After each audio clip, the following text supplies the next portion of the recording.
Sahana Vavatu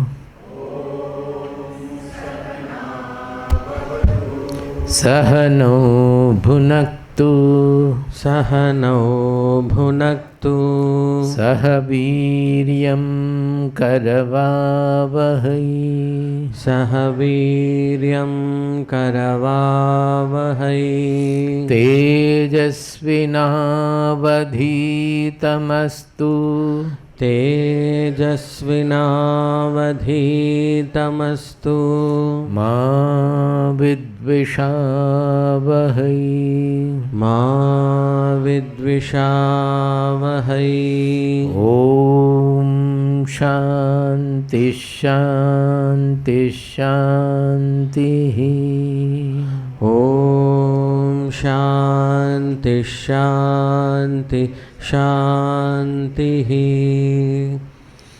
Om Bhadram Karnebhih Shrunuyama Devaha Om Bhadram Karnebhih Shrunuyama Devaha Bhadram Pashyemakshabhiryajatraha Bhadram Pashyemakshabhiryajatraha Sthirairangaistuštuvamsastanubhihi Sthirairangaistuštuvamsastanubhihi Vyashema devahitam yadayuhu Vyashema devahitam yadayuhu Swasti na indro vruddhashavaha Swasti na indro vruddhashavaha Swasti na pusha vishvavedaha Swasti nः Pusa विश्ववेदाः Swasti nastarksho arishtanemihi Swasti नस्तार्क्ष्यो अरिष्टनेमिः Swasti no brihaspatirdadhatu Swasti no बृहस्पतिर्दधातु Om Shanti Shanti Shanti Om Shanti Shanti Shanti Hari Om Tat Sat Jai Guru. So we had more or less completed Samadhana also, is it not, yesterday?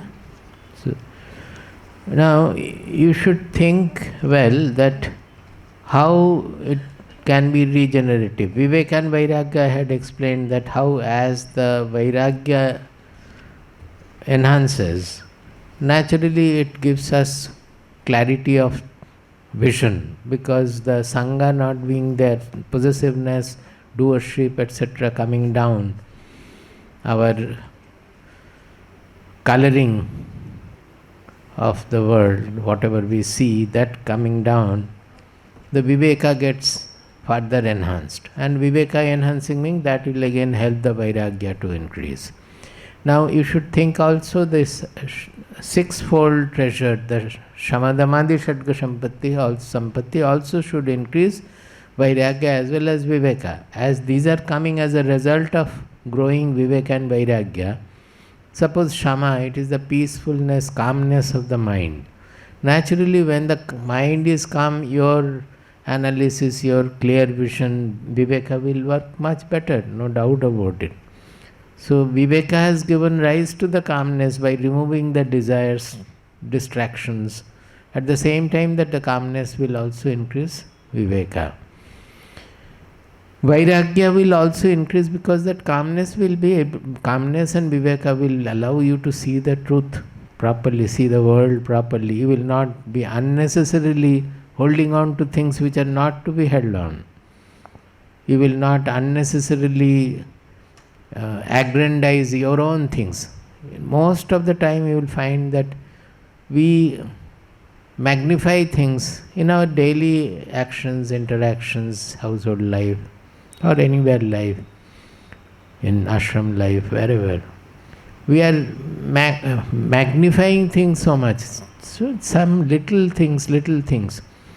And The same thing also work in the other manner. When something is very important for our sadhana, for our purification and correction, we don't have to have big events to find out where we are missing certain elements, where the correction is needed. Small things show.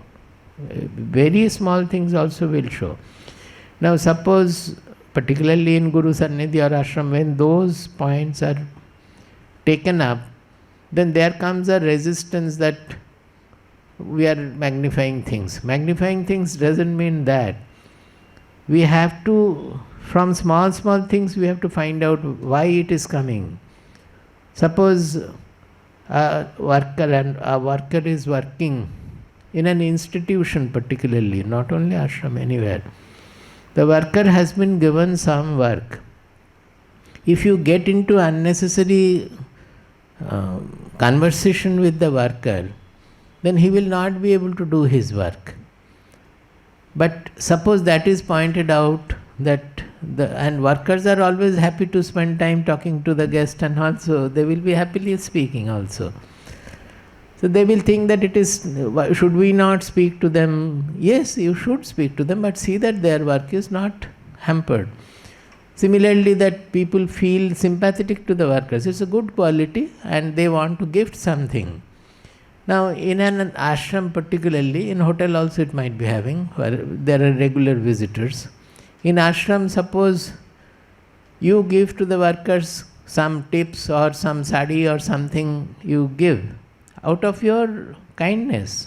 That is good part. But when that is told that you should not give, then we get offended that it is a good thing, Swamijis are giving everywhere, everything, why should I not be able to give? But what happens is that the real fact is that one lady used to give like that, and we found that the next time the lady came, the workers will do her work only. So we won't be able to manage the work if the workers develop personal relationship with the visitors. The cook will serve specially for that person. When somebody comes, he will say, no, that person likes this, you should make this.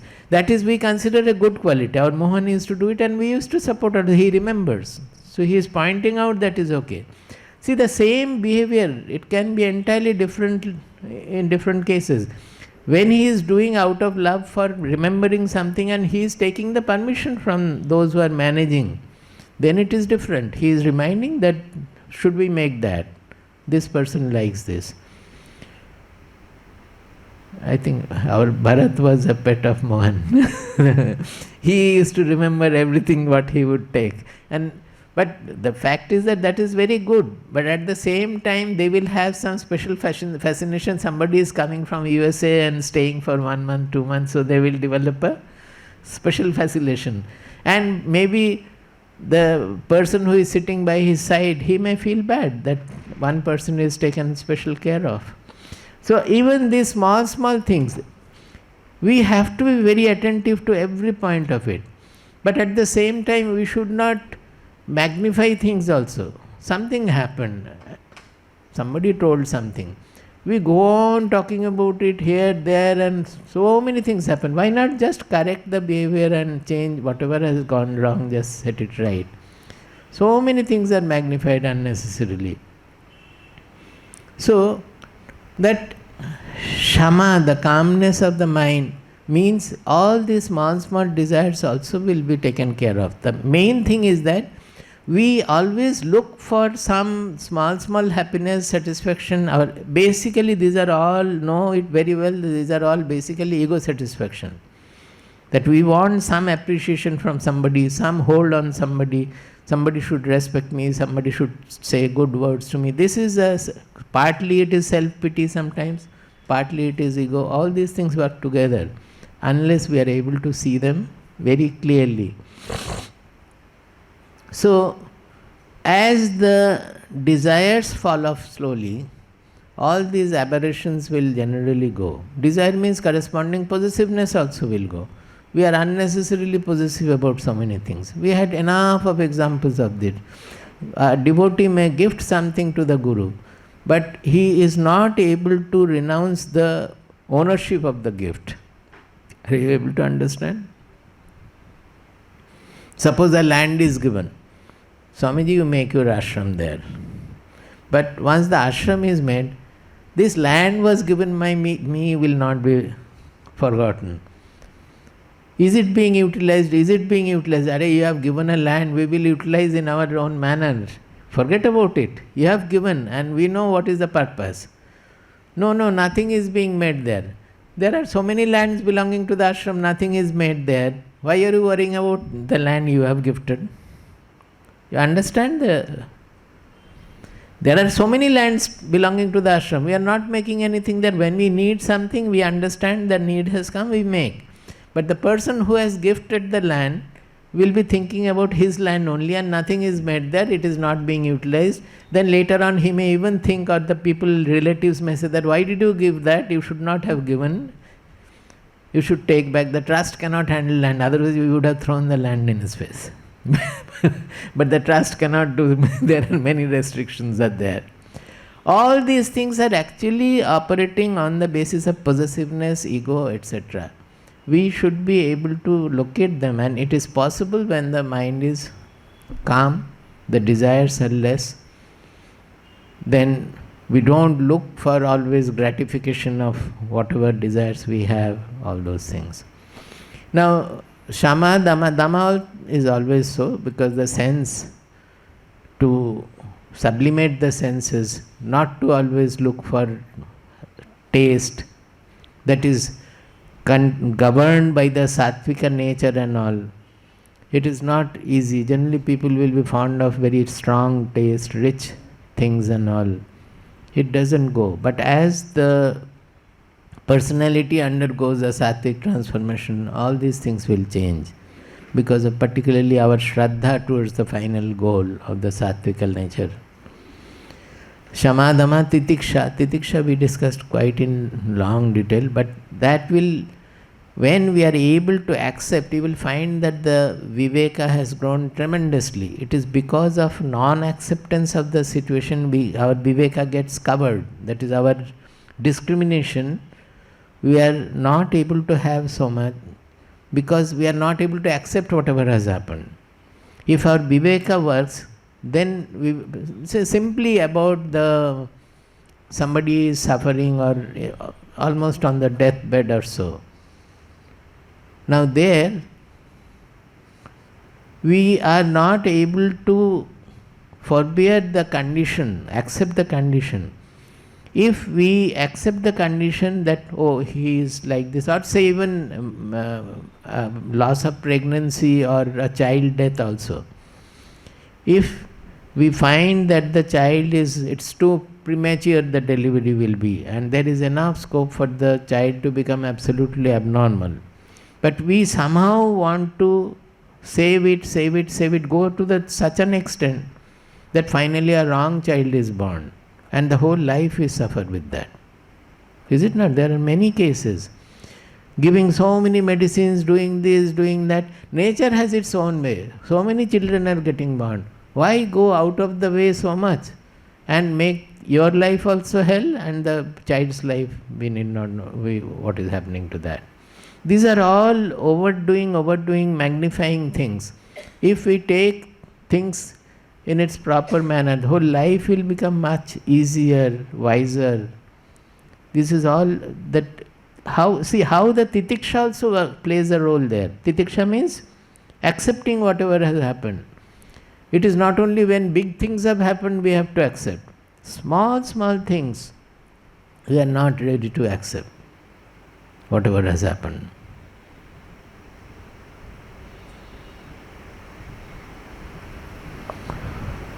Uparati to always will, because the indulgence, outer indulgence being less, naturally we will not be controlled by the world, we will control by our own Viveka Buddhi. So that will lead us to further development. Shraddha. The whole value system undergoes a change. By Shraddha, that means giving the goal, the supreme truth, or this supreme vision, the highest value, the supreme value, the whole life vision will undergo a change. We will not be giving that much of importance to the social things we were giving earlier, social or otherwise, worldly things we were giving earlier. It will change.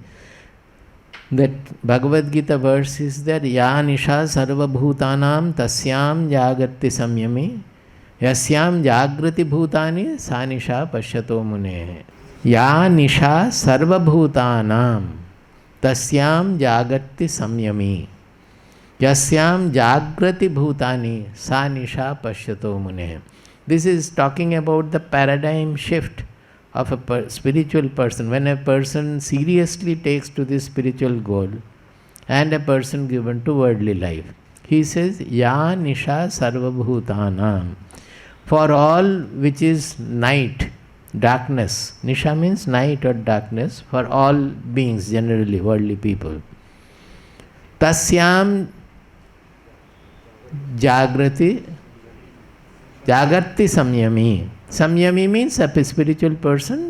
Samyami means his life is disciplined by the inner law of the ultimate truth. He is guided by that. Always that means same as again that Viveka is anchored in the buddhi is anchored in the soul. So that is the inner law.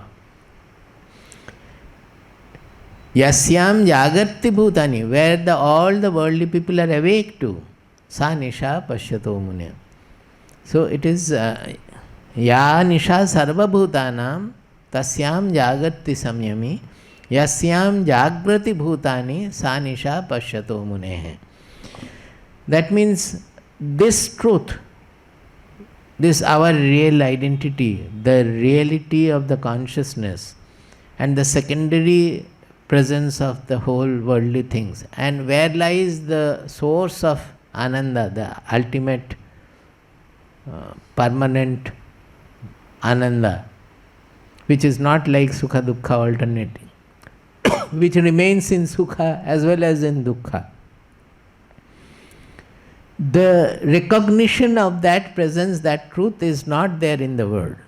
That is why they are running after all futile things, transient things, which we know that later on will cause some problem. Also we run after all those things because they are awake to the worldly engagements, involvements, worldly joys and sorrows. That is for all generally. They are not awake to the reality which we are really, and where lies the permanent happiness.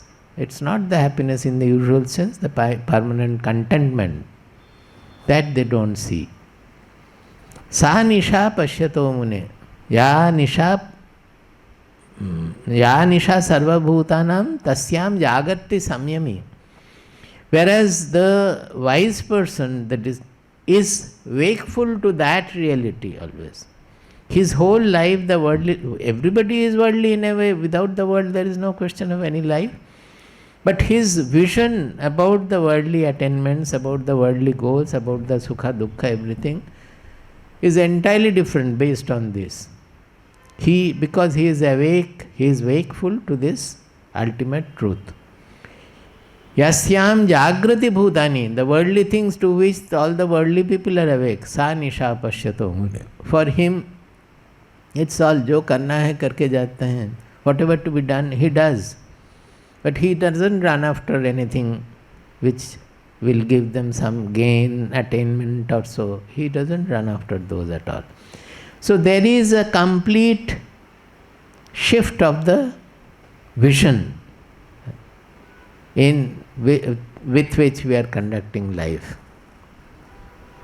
That comes out of the Uparati. Uparati means we are constantly engaged in the rati, in the worldly things. Our involvement, our joy in the worldly things. Once we discovered the joy within, then why should we run after anything for joy? We know that the joy is right from within. If at all we are very sad and we want joy, really we are missing it, you will go within and find out again be in touch of the joy, the source of joy, which will give us the all. But that will not be necessary, it will always be there. So it creates a complete shift. So that shift, will it not immediately enhance our Viveka Vairagya also? Because in the life, what is becoming important then? The soul, the existence of the reality of the real identity, the reality of the consciousness becomes the main thing. So automatically the buddhi will work on that ground, that what is this, what. Even to interact with the people also, he will always automatically, naturally interact depending on their transparence, how much they are truthful. Truthful means open. How much they are hiding, how much they are opaque. So somebody, when a person is very, very opaque, the transparence is not there, it's very difficult to change them spiritually. Because it won't, whatever the Guru tries to do, it won't penetrate, it will come back from that. This opacity is different in different people. Some people are there absolutely like stone wall. You go, you talk, you will feel that there is no point, it is just getting reflected. Maybe because of their ego, maybe because of something they are hiding, whatever it is. So in our Shastras you will find this transparency is highlighted very much. Arjavam also, straightforwardness. The simplicity, straightforwardness, these are the qualities of a sadhak which makes him dear to the Guru. It's not his talent or scholarliness or remembrance of the shlokas. Those are all secondary. What makes a devotee or a disciple close to the Guru, to the Sadguru, is his simplicity, straightforwardness, transparency. These are the qualities. He may not be pure. He might be a criminal also. But in the criminal also you will find the simplicity is there and the openness is there, transparency is there. Then that criminal, if he wants, can be changed very easily, which changes the other people will not have. That is how Girish Ghosh became close to Ramakrishna Dev, because of his love and all. He was otherwise behaving, and he has tortured Ramakrishna Dev so much. While he is taking food, invited by somebody, he is taking food, Girish Ghosh is pulling him up and sending him away. He was behaving like that. But in spite of all that, he was loved by Ramakrishna's disciples also. He was having a good, must be because of something in him, some simplicity, some deep love. These are the things. So, why did I say this from Uparati?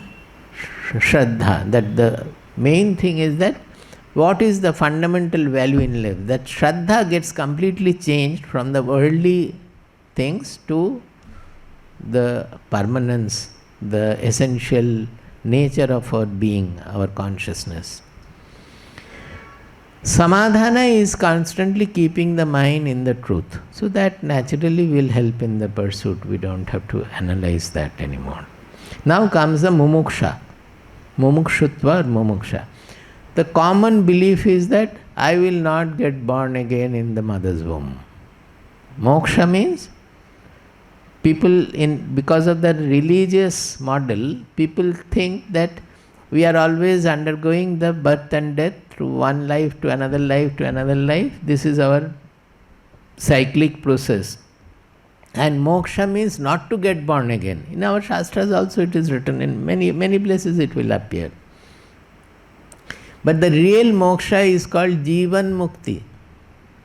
The true moksha for a Vedanta pursuer, seeker or so, it is called Jivan Mukti. It has nothing to do with what happens after the body falls. There are statements which says that for a Jivan Mukta, when the body falls, he is having Videha Mukti. It is not to contradict with the religious, and it is true also. For a Jivan Mukta, when the body is shed, it is called Videha Mukti. That is, he will not have the Deha. That everybody knows that he will not have the Deha. Now, what is this Jivan Mukti, or what is this Moksha in reality? It is that we are not feeling free. I want to become very pure, but I am not able to. The mind has so many defects. I want to do things in the manner I want. I am not able to do because the body doesn't allow, the mind doesn't allow, although the buddhi says that I should do this. There are so many bondages we suffer from. Even a person who is extremely sattvic, he wants to attain this freedom of the self, but he finds that his mind is bogged down by whatever he has studied. The Shastras he has studied so much that has become a load for him. He is not able to get rid of that. So, these bondages at one time, when all this Viveka, Vairagya and Sama-damaadi Shatka Sampattih, he becomes enriched with all these virtues, the sixfold treasure and the other two, then naturally an yearning dawns in the mind to get rid of all the bondages we are suffering from. That is, I cannot bear with this bondage anymore. I want to love the whole world. I want to become of the world. That is, the mind is expanding. I cannot hold it further. But still I am not able to expand because of so many other backlogs and all the mind is holding on to. So he wants to get rid of all the bondages and become absolutely free. That is called the Mumukshutva, the yearning to become free. Even people leave their household also because of that, because their mind has grown to that dimension. But remaining in the household, practicing the household ways, it is impossible almost to have that dimension, because your all choice, your all decisions will be guided by the spiritual content of the events or the persons or so. But the household will be limited to their likes and dislikes. So he will find that I am not able to have the blossoming, I am not able to work freely here. So in such cases they leave the house. What Yajnavalkya did. Yajnavalkya was already a full wise, one of the greatest knowers of his time. I have spoken about this story in Yajnavalkya Maitri Samvada in Guru Purnima retreat. It's there in the YouTube. It's a beautiful story of the civilization. So he says that I want to taste the Swada, I want to taste Jivan Mukti. I want to enjoy the Jivan Mukti. So I am taking sannyasa, taking to the Chaturthashrama. He had two wives, Katyayani and Maitreyi. The second wife had come only for learning Shastras from him. And he finally accepted, compelled by his previous wife. His wife told him that you marry her. She is not able to be exposed because she wanted to stay in Guru Sangha and learn. But the society will not accept if an unmarried girl stays with the Guru who is a married, having the family with him and studies the Shastras. So the only way is to get married. And the previous wife is asking him to, she gave the solution to Maitreyi. The only way is to marry my husband. And that is how it was done. But in that, what is Yajnavalkya saying? That I divide my property, both of you, Maitreyi and Katyayani, you live your life properly. I go my way, I am taking to the Chaturthashrama, that is, I am taking up sannyasa to have the taste of Jivan Mukti. That is where the conversation came. The other day also I said, Maitreyi said that yenaham namrita asyam tenaham kim kuryam. Oh Yajnavalkya, you are leaving. For what? For immortality. You are living for immortality. Now what you are giving me before leaving, what you are gifting me, will it make me immortal? He said, no, certainly not. How can the worldly things make you immortal? Then she says that, Yenaham namritasyam tenaham kim kuryam. By what shall I do with that which will not make me immortal? This statement is very famous in our country, in our culture. Then Yajnavalkya says that, Maitreyi, always I have been loving you, you are my favorite, but now whatever you have said, that makes me all the more fond of you. So please come. Before leaving, I would like to tell you, why am I going and where lies immortality? So the whole Yajnavalkya Maitreyi Samvada starts from there. The highest of the truths are explained there, which often we quote because people refuse to believe when we say something about Punarjanma and all. There Yajnavalkya has specifically made statements that when the body falls, there is no individual existence. The Atma becomes the Atma, universal Atma.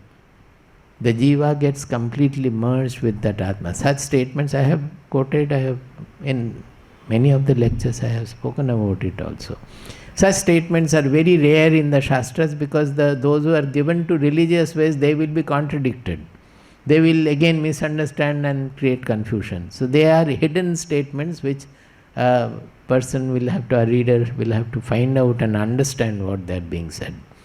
It's a very long conversation which I have explained in that Guru Purnima retreat, Yajnavalkya Maitreyi Samvada. It is there in the YouTube or in our website live stream. In our website it is there. YouTube only, na? It's there in YouTube. So this moksha means the getting rid of all the bondages we are suffering from.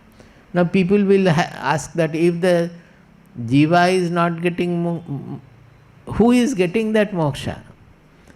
Because jiva we don't know very well, and we are saying that after the body falls, that is different, jivan mukti is, then who is getting the mukti? Of whom we are talking about? The answer is, wherever we feel the bondage, therever we feel the moksha. Suppose the mind is feeling the bondage, that mind will no more feel the bondage. The mind will be absolutely free. It will be like the sky. So a sky-like feeling will dawn in the mind, or even more, a spatial, a conscious space will remain awake in the mind. This mind which is now feeling constricted by everything, feeling heavy, feeling dross, feeling depressed, feeling elated, that mind under all circumstances will have a freedom. So the bondage is felt by the mind, the liberation also will be felt by the mind. Similarly, if the buddhi is not able to manifest itself, whatever it thinks the mind doesn't accept, etc., so it is not able to feel the freedom. That buddhi will be feeling absolutely free, that whatever its judgment is, the mind is readily taking to it. The mind and buddhi will no longer have any clash. It becomes very, very cooperative. The mind is looking for decisions, the buddhi is giving decisions. There is no desire, no possessiveness, no kartritva, bhoktritva which will resist that.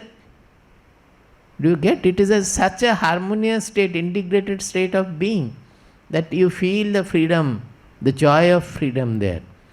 The same thing as I was talking of the disciple, that the guru is trying to say something to the disciple, but the disciple will come out with so many resistance, not always expression. But inside there is so much of resistance that what the guru says will not be taken by the disciple. It will not be received. So there is a tussle there. Similarly, same tussle we have here. Consider the guru to be the Viveka Buddhi, which is anchored in the soul. It is identical. That Viveka Buddhi is always giving us the right suggestion, right decision, but the mind is not taking it, the senses are not taking it, because of their own dross, because of their own possessiveness, knots and all that. So when they readily take the decisions, the suggestions, the thoughts given by the Viveka Buddhi, it will be such a beautiful state of joy that He will not like to even meditate. Why should he meditate? For what? Meditation, you don't have the mind, is it not? It is a zero. Why meditation is more blissful to us? Because the mind is not blissful. The mind is not giving us the joy. We are looking for joy in no mind state. Is it clear? It's a zero state. Because the mind state is not giving us the ananda, giving us the joy, we are looking for a no mind state. But when the mind is giving you more positive joy, fulfillment, will you like to take away the mind to become zero? It becomes redundant. So it is called generally sahaja avastha. Sahaja avastha. Sahaja means natural state. This sahaja avastha is the best in spirituality. If somebody comes to that sahaja state, it is considered the best. Not the samadhi avastha or anything. Sahaja avastha is the best. Sahaja sadhana also, sahaja is the best thing. Sahaja means natural, swabhavik.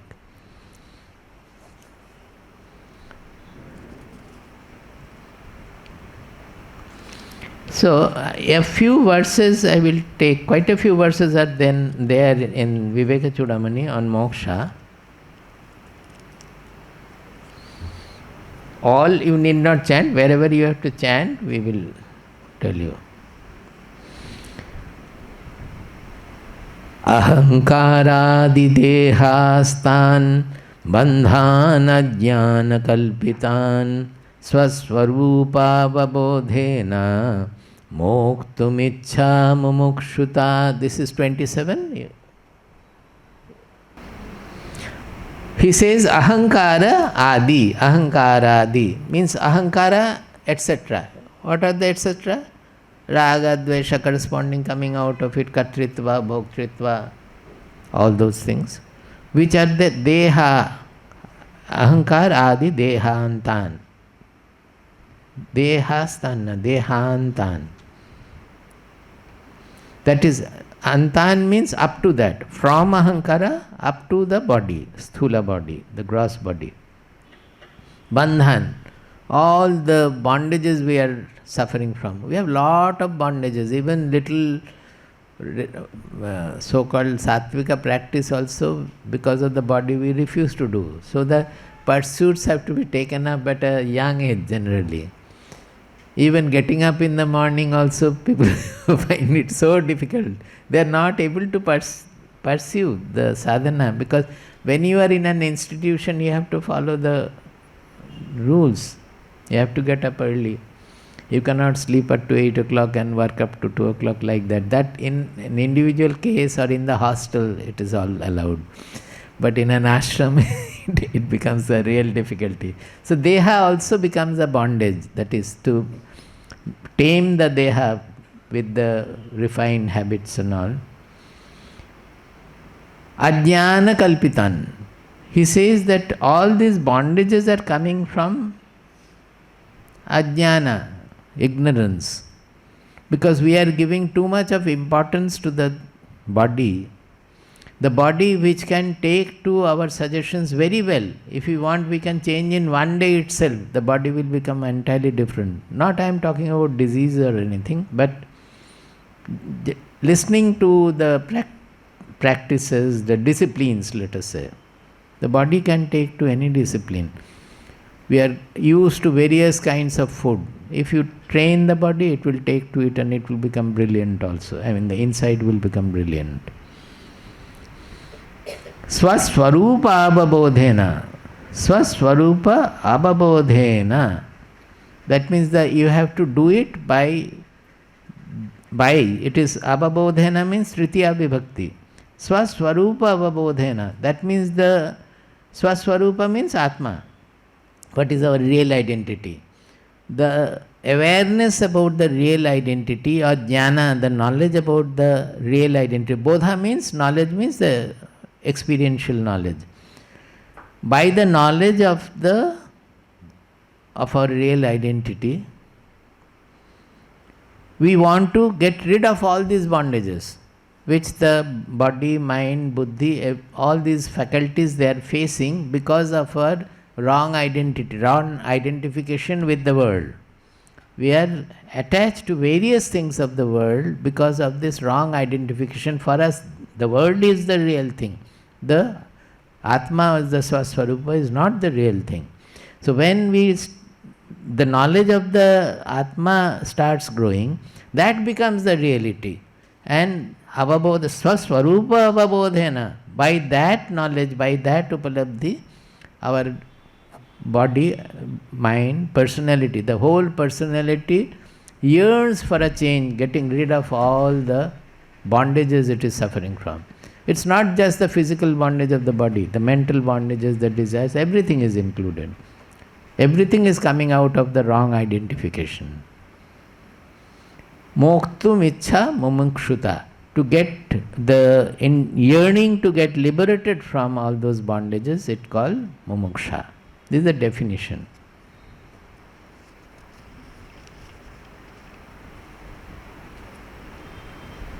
One just corresponding verse is there after this, that manda madhyama rupa api vairagyena samadina prasadena guroh seyam pravriddha suyate phalam.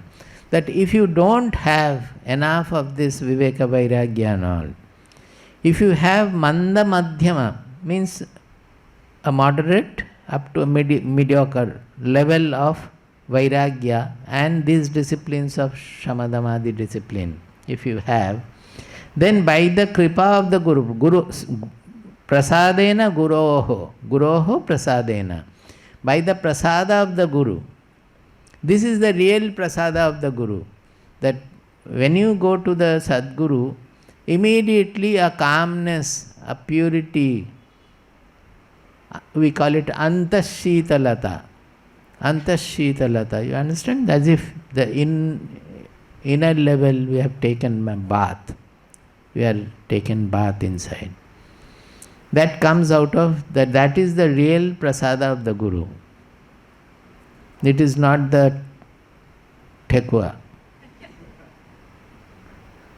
I told the story the other day to whom I don't remember. In Rishikesh we had gone to Swami Harihar Tirtha Maharaja's Satsang. We used to go in Kailash Ashram. For 1 month we stayed there. Every morning we used to go, early morning. So there you find that how when you go to this northern Vedantic ashrams and all, how their practices are. We used to see some old women who have come for long satsang, maybe 2 months, 3 months, or 1 month. For them a few houses are there below, on the level of the Ganges, on the bank of Ganges, a few houses. There they would stay. That is given for them, maybe some payment or not, I don't know all that, but they would stay there. And every morning they would go to the Ganges, not morning, late night. They would go for bath by about 4:30, latest by 5 o'clock. It is still dark. But the kutiyas were close to that. They would go take bath in Ganges, and it's freezing water in Uttarkashi and all, even Rishikesh also. Water is very cold. When I went there, I said that you dip your head here and you will feel so fresh. And to show that, I dipped my head quite a few times and ended up with very severe cold. Overdoing. So after taking bath, they would start climbing, because the Kailash Ashram, to reach that, you have to climb some 150 steps or so. Each step is very high. You cannot climb together many steps. So they would climb 10 steps, then sit. There is sitting, a rock-like thing also is there. It's on the hill. Again climb. So it would take at least half an hour to reach there. And they would reach there by the proper, when the satsang time is, before that they will come and they would sit. And sometimes they would ask some questions and all. So one day one lady was telling Maharaj that, Maharaj, you have not given me prasada. So initially he did not say anything. The prasada there was generally makhana and mishri, I think, or only makhana and mishri. Then again after some time the lady reminded, but Maharaj, today you have not given me prasada. Prasada to de diye hum. I have given you prasada.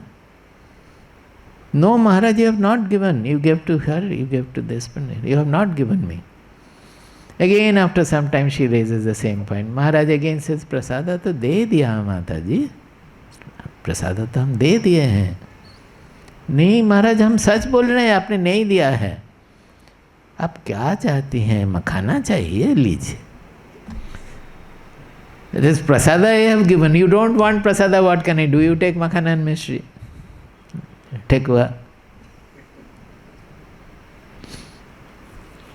So that is the real prasada of Guru. Guroho prasada, of the Guru. The prasada is, by that prasada, you will find that all those qualities, they dawn in us. That means if we come with a certain amount of moderate, that is what Shankaracharya is saying, that manda madhyama rupapi. Even if it is manda means very less, proper Vairagya is not there, very less. And madhyama, to some extent you have. Even api, even in that case also, by Guru's prasada, all these things, all the qualities, the fourfold sadhana will grow in one.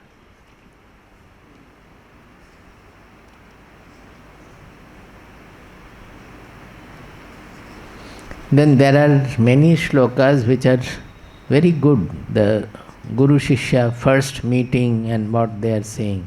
This is there in our recording of not the Song of the Soul, the other one is called Atma Sudha. All these verses are recorded. It's very nice because it tells that how the Guru should be, how the Shishya should be. I will just read it out. I cannot skip just like that. The Guru, he is describing the Guru. Shrotriyo avrijino akamahato yo brahmavittamaha brahmanyuparata shanto nirindhana ivanalaha ahetukadaya sindhu bandhuranamatam satam. He says he will be, the Guru, a Sadguru must have the essence of the Shastras. He need not by heart all the Shastras, all the Upanishads. No. He has to know only one truth is there in entire Vedanta, nothing else. He has to have the realization of that. So he knows, who knows the essence of the Shastras. Avrijinaha, he will be free of all sinfulness. Sinfulness means constrictions. Even feeling of punya bodha is papa. That I have done this, I have done that, or I am a great guru, I am a great knower. All these things are constrictions. Akamahataha, he should not be guided any time led by some desirefulness of anything. Even whatever they have written, these are all common traps, that I have written so many things, nothing has been published. He may start feeling. Or I have spoken so many things, nothing has been written. I am talking about me now. All these things may haunt. Oh, so many lectures are there in the YouTube, nobody sees there. At least something should be written down so that it remains for the posterity. That may haunt me and make me disturbed also, but it should not be. Brahmani uparata shanto. He has uparati, which we just now read.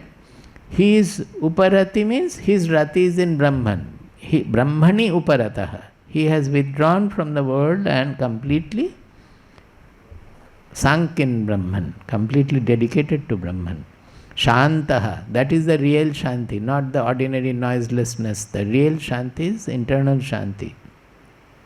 Nirindhana ivanalaha. This is a very, very great statement, but wrongly translated. I don't know which book has the right. Nirindhana iva analaha. Analaha means fire. Indhana means the firewood or fuel. Fuel means. Nirindhana means where there is no fuel. Iva analaha, the fire without the fuel. Now, where is there the fire without the fuel? That is our consciousness, the ultimate light, the ultimate brilliance, cannot there be any fuel. Fuel means it is a cause for the fire. So the normal fire is the effect of the fuel. It is within the cause and effect of the world. That which is beyond time, beyond space, beyond everything, transcendental fire is our own self. So he being seated in that self constantly, he is like the fire without the firewood, without the fuel. There is another meaning which the books give, that generally when there is a fuel there will be a smoke also. This is a smokeless fire. It's just the radiation coming, it's a natural radiation. It is not depending on anything. It is independent of it. Sun is also a dependent radiation. And sun cannot show us if we don't have the consciousness. We can see the sun because of our consciousness. So the ultimate independent light is the consciousness. There is a stotra, Kim Jyotistava. It's there in verses for introspection. No? Kim Jyotistava Bhanume. Shankaracharya Stotra. So this Nirindhana Ivanalaha is very important. This speaks about the soul, that it is causeless, it is independent of everything, it is silent radiation, it is always there, there is no gap in it. How can there be gap? Suppose there is a gap, then the gap will not be known, because to know the gap there has to be radiation, there has to be the consciousness. Suppose you had, this I have told so many times, you have become unconscious, so-called unconscious, by an accident. Then after a few seconds or minutes or so, you come back to your consciousness. You know that there was a gap when you did not know anything.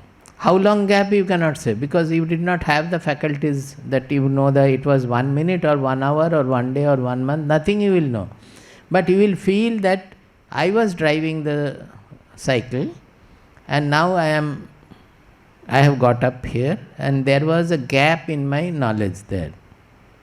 There is a gap in my so-called awareness. How do you know that there is a gap?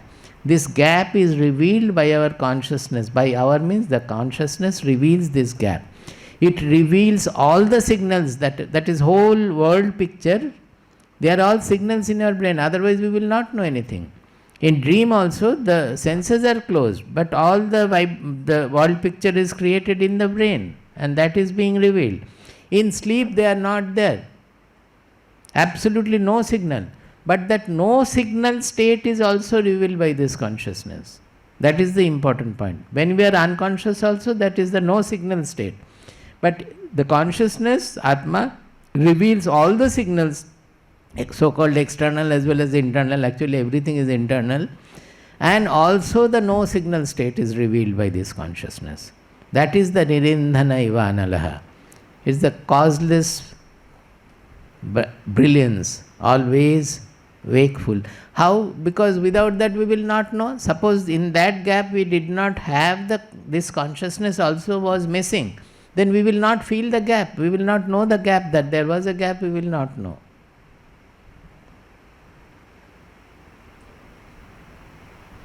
Any experience, through mind, through imagination, anywhere, unless you notice in your mind, unless you are there, will you have that experience?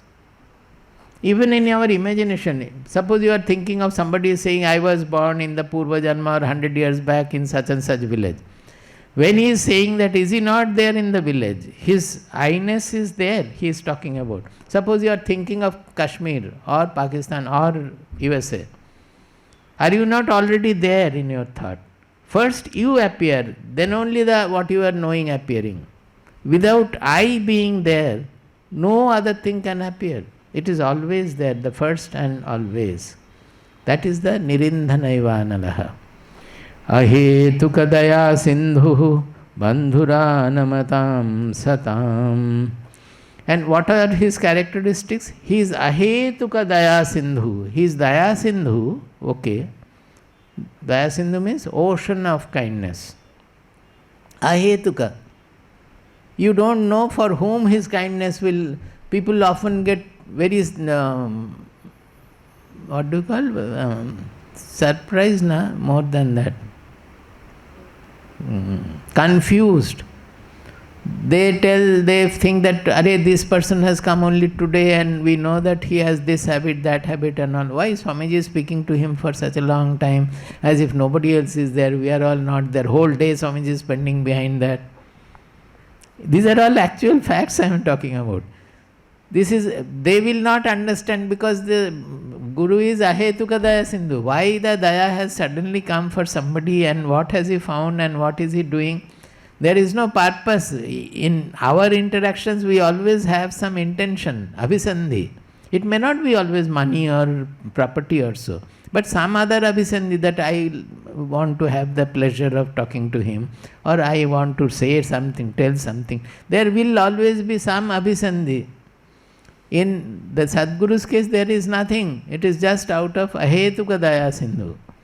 And how much daya will flow, that nobody can say. Rukmini had to catch hold of Krishna's hand. You know that, na? That Sudama episode. You don't know? Sudama was very poor, not able to have proper meals also. But he was the closest friend of Sri Krishna. And at that time, Krishna was the Dwarakadhisha. He was ruling Dwaraka. So Sudama's wife used to tell that Krishna is now the king and you are a Brahmana. They were having only Patha, they were the Gurukula or Pathshala, so they were not having any income because our country knowledge was never sold. It was always freely given. They used to live on the donations from others and offering from others. So they were very poor. The house was falling. Rain will come inside the house. It was in dilapidated condition. So one day, not being able to bear the trouble, that because the children also will be suffering. For mother, it is very, very, very difficult to bear. So finally, Sudama's wife told Sudama that, why don't you go and ask him for something? We need a little something just to live a proper life. Being told repeatedly, Sudama walked to Krishna's place. And Krishna was so happy, he hugged him and brought. Sudama forgot everything that the wife had asked for. He was very happy getting the old friend Krishna, and both of them went to that. Krishna made him sit on his bed. He sat by his side. Then Sudama, after they were satisfied, Sudama took out from his potla, Hindi mein potla bolte hain na, what is that? From his pouch, the English? Pouch.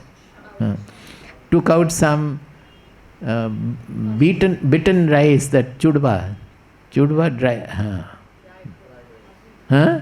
jaggery. Avil, jaggery में किया हुआ poha.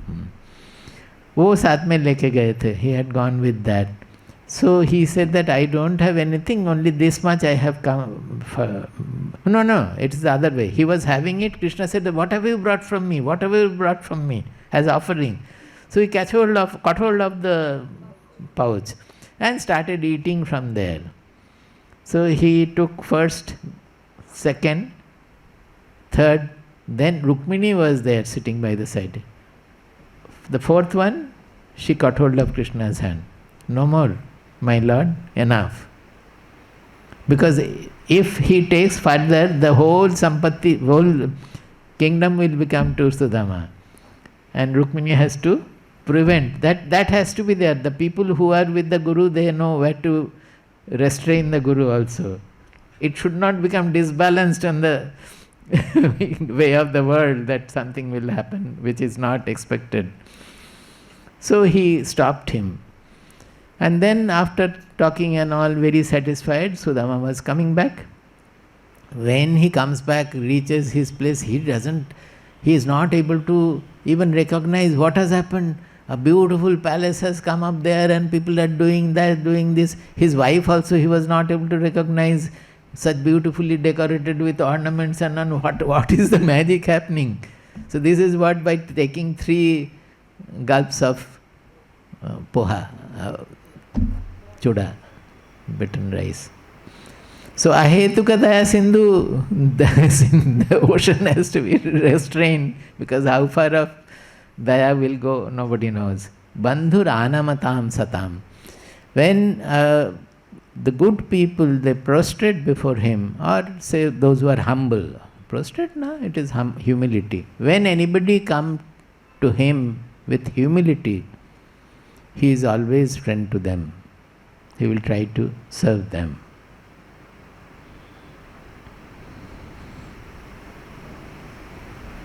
And what is the disciple saying? Swamin namaste nataloka bandho karunya sindho patitam bhavabdho mamuddharatmiya kataksha drishtya rijvati karunya sudha vibrishtya.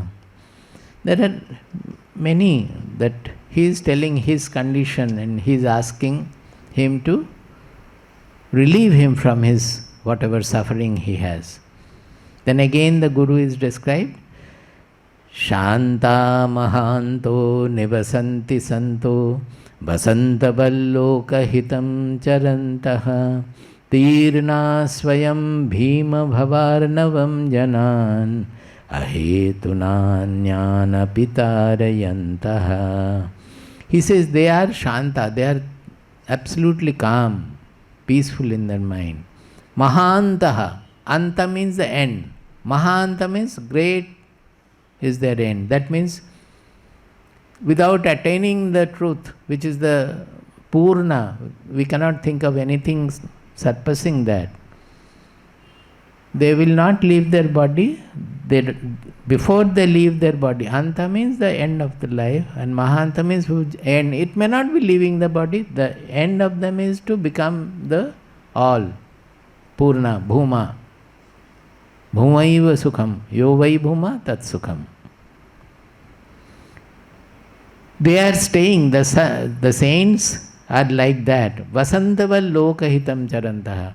They serve for the welfare of the people, like the Vasanta Ritu. The spring brings in life, new life. After winter, when everything has become dreary, everything has dried, the spring brings new life with that. Again, the whole Prithvi rises with new life, blossoms, the flowered blossoms, the bees and all, they spread the pollen all over. So like that, they serve. But Vasanta, why Vasanta Ritu?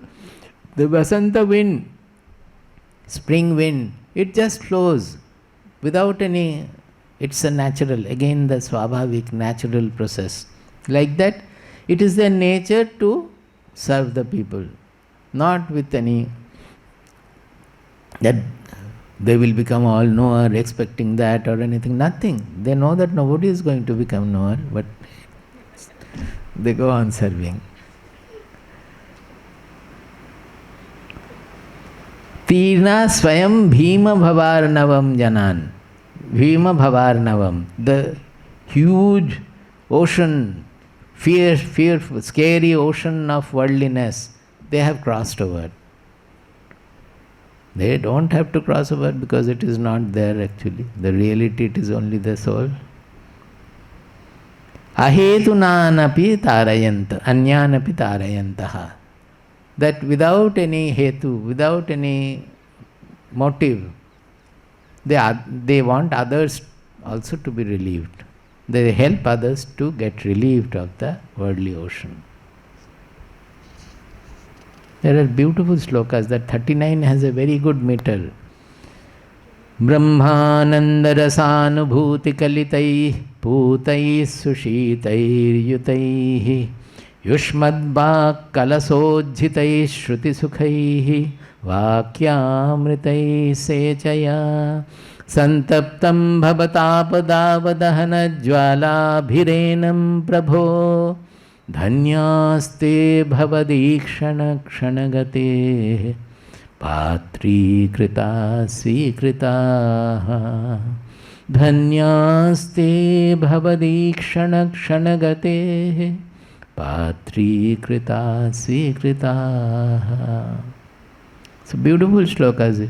ब्रह्मानन्दरसानुभूतिकलितैः पूतैः सुशीतैर्युतैः युष्मद्वाक्कलशोज्झितैः श्रुतिसुखैः वाक्यामृतैः सेचया सन्तप्तं भवतापदाबदहनज्वालाभिरेनं प्रभो धन्यास्ते भवदीक्षणक्षणगते पात्रीकृता स्वीकृताः.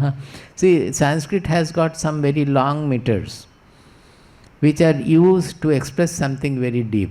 So the meter has to go by the bhava of our mind. You find in 11th chapter of Bhagavad Gita, when the Vishwarupa Darshana is, Arjuna is describing, the meter is entirely different there. It's long and with depth, because the vastness of the vision has to come out of the meter there. In reading also you will find the tune should change there normally. So the last line is Dhanyaste, they are the blessed who bhavat ikshana kshanagate, kshana ikshanagate, that is, who have for a moment also have fallen under your gaze. And what kind of a gaze? Patri krita svikritaha, whom you have accepted. That kind of a gaze, they are the blessed people. संसार रूप दावानल के ज्वाला से तापित ये आपके शरणागत दास को आपके वचन रूप कलश से निर्गत ब्रह्मानंद रसानुभूति द्वारा मधुरीकृत पवित्र शांति सुखदायक उदार श्रवण सुखदायक वाक्यामृत सिंचन करके तृप्त कीजिए। हे प्रभु, एक क्षण काल के लिए भी जो आपके कृपा दृष्टि का पात्र बन जाता है वो धन्य है। It is not Hindi, I am translating in Hindi. I have done it well, I think, suddenly. Suddenly it came out in a huh? No. I was translating.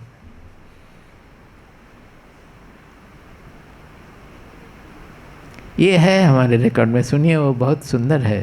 हम लोग अच्छी तरह गाए हैं इसको भाव आत्मसुधा में, ऑल्टरनेट करके, एक माँ एक बहन के। सो जो कुछ हम आज पढ़ेंगे वो सोचे थे वो नहीं हुआ, कुछ और हुआ। Doesn't matter, that is okay. There are some beautiful shlokas here in this section only. Just try to understand a few, I will say. वाग्वैखरी शब्दझरी शास्त्र व्याख्यान कौशलम वैदुष्यम विदुषाम तद्वद भुक्तये न तु मुक्तये. He says वाग्वैखरी शब्दझरी, express the truth in so many, as we are doing. So many words, so many examples, illustrations, so many shlokas from here, there are thousands of shastras. That is called Vagvaikhari Shabdajhari Shastra Vyakhyana Kaushalam. Somebody has explained in this manner, we are explaining in another manner, and various kinds of explanation. 3-4 explanations we can give. All these things, they are saying, Vaidushyam Vidusham Tadvad Bhuktaye Natu Muktaye. All these are like this. The scholarliness of a scholar, they are only for bhoga, not for moksha. Bhoga, this is also kind of enjoyment, not for getting liberation. Avidyate pare tattve shastradhitistu nishphala vidyate pipare tattve shastradhitistu nishphala. These are all beautiful shlokas. He says, if all the shastras you have read, but you have not known the truth, then the reading of the shastras will be all useless. Avijñāte paretattva. If the paratattva is not known by reading all the shastras, then all shastra reading is useless. And vijñāte pi paretattve shastradhitistu nishphala. You have known the truth, then Reading the Shastras is her no use. They are only to express the truth. Another is there like this. Shabdajalam maharanyam chitta brahmana karanam ata prayatna jnatavyam tatvajnat tattvamatmanaha. Shabdajalam maharanyam chitta brahmana karanam. All these are Shabdajala. Shabdajala means net created out of words. It's a Maharanya of words. It's a deep forest of words. Chitta Brahmana Karanam. It will all take you to delusion, more and more delusion. Oh, वहाँ पे ये लिखा है, स्वामी जी तो ये बोल रहे हैं, और इसमें तो ये लिखा है. वो कैसे होगा स्वामी जी, आप तो बोल रहे हैं ये नहीं है, कल बोल रहे हैं जगत है, आज बोल रहे हैं जगत नहीं है. सारा दिस इज ऑल चित्त भ्रमण कारणम. अतः therefore what should you do? प्रयत्नात् ज्ञातव्यम तत्वज्ञात तत्वमात्मनः. द आत्मा's tattva has to be known with great care, great effort by going to a tattvajna, one who knows. Listening to him or going near him, the tattva has to be known.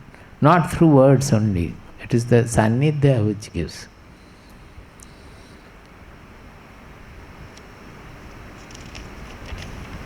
Many such shlokas are given here. The 56th shloka, this is important because then the moksha will be done fully. 56th shloka, you also chant. न योगेन न सांख्येन न योगेन न सांख्येन कर्मणा no न विद्यया कर्मणा no न विद्यया ब्रह्मात्मैकत्वबोधेन ब्रह्मात्मैकत्वबोधेन मोक्षसिद्ध्यति नान्यथा. मोक्षसिद्ध्यति नान्यथा. So today that first shloka which is defining the moksha, Mumuksha, and this is the when the moksha gets fulfilled. These two are the most important in this Sadhana Chatushtaya. Na yogena, na sankhyena. By yoga, by sankhya darshana, karmana, by doing all kinds of yaga, jajna, anything we do. Na vidyaya, you have studied everything. Moksha doesn't come. By any of this, the moksha doesn't come. Brahmatmaikatva bodhena, moksha siddhyati. Then by what the moksha is attained? Brahmatmaikatva bodha. Brahma, Atma, Ekatva, Bodha. The realization that the Brahman and the Atma are the same. That what I am referring to as I, my identity, and getting fearful about everything in the world, attracted to all small things in the world, having intolerance and hatred about so many small things in the world, that I itself is the all-pervading, all-encompassing, universal, or even beyond that, transcendental I, the Brahman. Bodha. Bodha means that it is in the form of a bodha, consciousness. It's a consciousness base. This is a bodha of consciousness. This is a feel, upalabdhi of the consciousness. Brahmadmaikatva bodhena moksha siddhyati. The moksha happened when I realize my infinite dimension. Then there is no question of getting bound to anything, running after anything, running away from anything, all are stopped. Na anyatha. They are emphatically saying that not by any other means. He may read the Upanishad 100 times or 1,000 times also. Unless you have the Brahmatmaikatva bodha, moksha will not come. These are very strong, emphatic statements. In Yoga Vasishtha it is said that what is the taste of the jaggery? Good. What is the taste of the jaggery? If you write a 1,000-page book also on the sweetness of jaggery or the taste of the jaggery, try to describe how the jaggery tastes. Will you get the taste of the jaggery? Just take the jaggery and put it on your tongue and you will know what is the taste of the jaggery.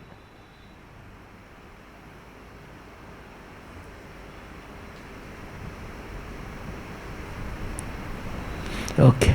Prabuddham vimuktam vikaradihinam prasannam sada nitya bodhasvarupam param nischalam nirgunam sarvarupam bhajeham sadanusmarami pranomi.